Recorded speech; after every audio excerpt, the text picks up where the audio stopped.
It took me a while to really wrap my head around this episode, but here we are. Let's talk about episode 26 of Shaman King 2021, Mikihisa Typhoon. This is the halfway point of this reboot because this is a 52 episode run. I can't believe we're halfway through. I'm Dimsy, the guardian ghost of the Shaman tribe. It would mean a lot if you could just consider and subscribe. We want to get to 1,000 subs as quick and as soon as possible and hopefully deliver the best Shaman King content around the little U and the tube. So, this episode was an exposition / training / let's get everyone on the same page kind of episode. And what I mean by that is everyone understood Hao's power from a empirical point of view and also from a narrative point of view.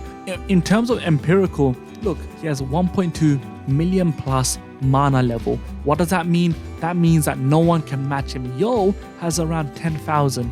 And even if everyone were to gather up and gang up on Hao, the fact that the Spirit of Fire can, swipe one by one and become only stronger by devouring the souls and the spirits makes it too risky and essentially almost impossible. So what we learn and what we establish is that Hao is unbeatable, and when Nichrome and Magna go and report to Hao, and these are the Patch Tribe officials who are Hao loyalists, they say, look, Silver's doing some dodgy stuff, man, he's plotting, he's scheming. Hao's like, listen, he gets out the sauna all stark naked and he's like, whatever they choose, nothing's gonna stop it. I'm going to win the Shaman tournament. The real events is what happens afterwards. And we hear Yo say the exact same thing. So what it tells me, the viewer, is that, okay, the Shaman tournament is a simple means to an end. But what's happening after? It's a great little mix of certainty and uncertainty, predictability and complete unpredictability. What do the Asakura have under the sleeves that can match this?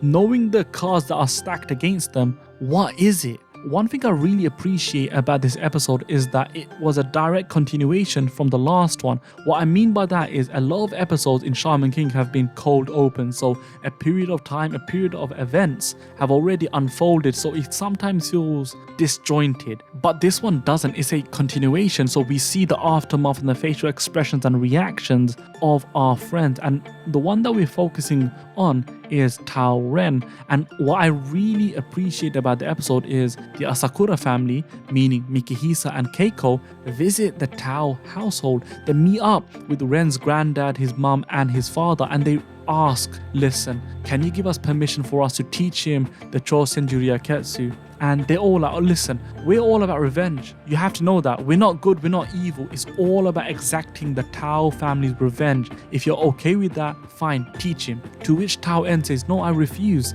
I've built this boy up to be as strong as possible. It's his own strength.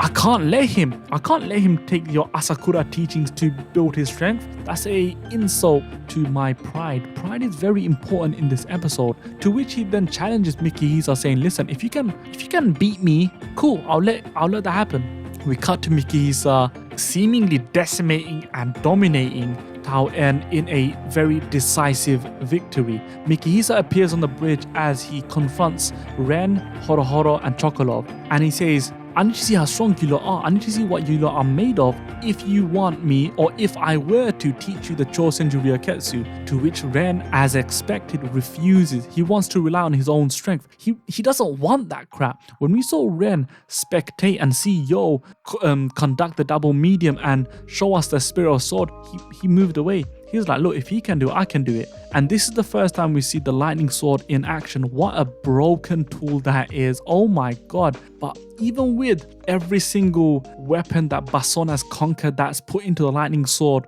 it's not enough. It really isn't enough to defeat or get the best of Mikihisa. Why is Mikihisa so strong? They done it very well, having him completely dominate Tao En, who we knew is extremely strong because we had a couple of episodes with him and we know that he gets all of his strength from his ancestors. So having Mikihisa dominate a pre-existing character whose strength we have an understanding of, and then having an explanation from Yo. It was great to hear Yo, by the way.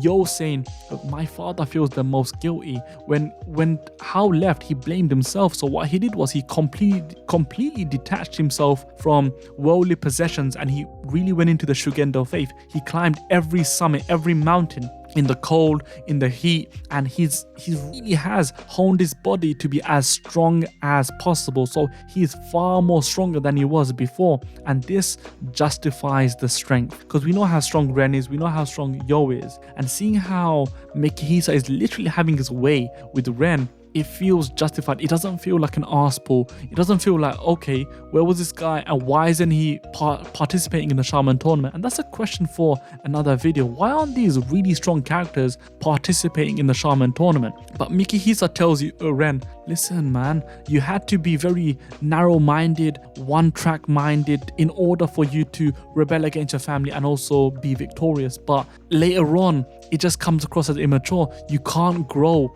if you're not open to compromise. And that's exactly what Mikihisa's trying to teach him. And this was alluded to with Tao En's objection of them trying to teach Ren and Co. the Chosenju Ryaketsu. So it's a very cohesive story, and the story in this episode is being laid out. Again, it's a narrative masterpiece. I appreciate the episode, and it was a fantastic episode, especially for a halfway point. In terms of animation, I think it left a lot to be desired. It wasn't the best, I'm not going to lie to you. I respect all of you lot far too much to chat shit to you, but it wasn't bad. I reckon that the main focus was actually the choreography, but fundamentally it wasn't the focal point of this episode. Shaman King, and especially in this episode, is all about building character, building the narrative, and making everything feel so well gelled. And this episode felt very well gelled, and this is the main point I'm going to finish on for this episode. The pacing was fantastic. In recent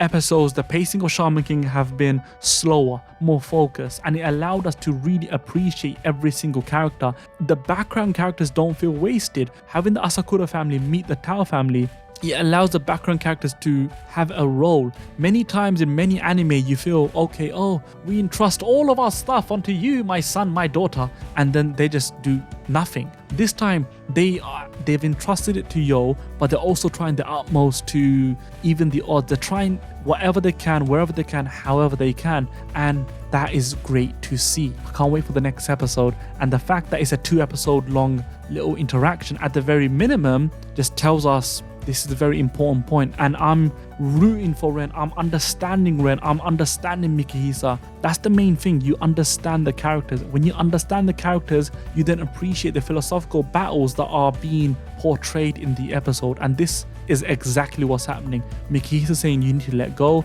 Ren is like, no, why? I don't want to rely on anyone else's strength. I need to build myself up. And yeah, what a great episode. Did you enjoy the episode? Did you enjoy the review? Comment down below, and please subscribe. We want to get to 1,000 strong for the Shaman tribe.